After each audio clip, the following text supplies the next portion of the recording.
ગઈકાલે અમદાવાદમાં જે પ્લેન ક્રેશ થયું એ એરક્રાફ્ટ પહેલેથી જ ફોલ્ટી હતું. અમદાવાદથી જ્યારે ટેક ઓફ કર્યું એના 2 કલાક પહેલાં જ દિલ્હીથી અમદાવાદે આવ્યું હતું. જે ફ્લાઇટમાં આકાશ વત્સ નામના એક માણસે વિડીયો ઉતારીને સોશિયલ મીડિયા પર મૂક્યો કે એમાં એસી ફોલ્ટી હતું, કેબિન ક્રૂ કોલ બટન કામ નહોતું કરતું, રેડ લાઇટ કામ નહોતી કરતી, બીજા ઘણા બધા ઇસ્યુ હતા. અચ્છા, આ જ પર્ટિક્યુલર એરક્રાફ્ટ જે ક્રેશ થયું એ ભૂતકાળમાં પણ એન્જિન રિલેટેડ સમસ્યાઓના કારણે અને બીજી ઘણી બધી સમસ્યાઓના લીધે ચર્ચામાં આવેલું છે અને એ વખતે એર ઇન્ડિયાએ જે તે ફ્લાઇટ હોય એને ડીલે કે રિસ્કેડ્યુલ કરેલી છે. આ તો આ પર્ટિક્યુલર એરક્રાફ્ટની વાત થઈ. હવે એના ટાઈપની વાત કરીએ. બોઈંગ 787 ડ્રીમલાઇનર બહુ જ સક્સેસફુલ માનવામાં આવે છે વર્લ્ડ વાઇડ, પણ એની પણ હિસ્ટ્રી છે.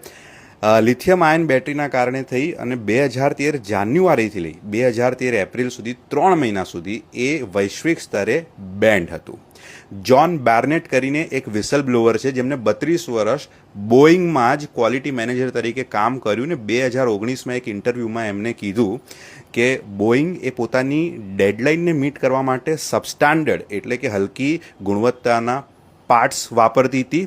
અને એટલું જ નહીં, ઘણીવાર તો સ્ક્રેપ કરાયેલા પાર્ટ્સને ડસ્ટબિનમાંથી પાછા કાઢી અને સ્ટેરલાઇઝ કર્યા વગર પાછો ફિટ કરવામાં આવતો હતો, જેના કારણે થઈ ઇમરજન્સી ઓક્સિજન એ 25% સુધી અફેક્ટ થઈ શકતો હતો અને એરક્રાફ્ટમાં એક્સપ્લોઝન પણ થઈ શકતું હતું. બહુ લાંબી એમને લડત આપી કંપનીની સામે લીગલી અને પછી છેલ્લે એમને સ્યુસાઇડ કરવું પડ્યું. એમની નોટમાં એમને લખ્યું હતું કે I can't do it anymore, I pray Boeing pays. બીજા એક વિસલ બ્લોવર છે, એમને પણ 3 વર્ષ સુધી કંપની જોડે લડત કરી. એમને કીધું કે પ્લેનનું જે ફોસલાજ કહેવાય ને, જે વચ્ચેનો મેઇન ભાગ હોય એ જ બરાબર રીતે ફિટ કરવામાં નહોતો આવતો અને એમને કીધું કે એમની આંખોથી જોયેલું છે કે એ પાર્ટમાં જબરજસ્તી અલાઇનમેન્ટ લાવવા માટે ને ફિટમેન્ટ કરવા માટે વર્કર્સ એની ઉપર ટાર્ઝનની જેમ કૂદકા મારતા. આ એમના શબ્દો છે, મારા નથી. મેં તમને આ 2 એક્ઝામ્પલ આપ્યા ને એવા 32 વિસલ બ્લોવર આ કંપની સામું કેસ કરી ચૂક્યા છે. આપણે આપણી સરકાર અને એરલાઇનને તો સવાલ પૂછી શકીએ ને કે દિલ્હીથી જે એરક્રાફ્ટ આવ્યું હતું જેમાં પેલા ભાઈએ વિડીયો મૂક્યો હતો કે આટલી બધી તકલીફ છે, એ બધી તકલીફ 2 કલાકમાં સોલ્વ થઈ ગઈ હશે. એક બાઇકનું પંચર થતાં અડધો કલાક થાય છે. વિધિના લેખ કોઈ બદલી નહીં શકે.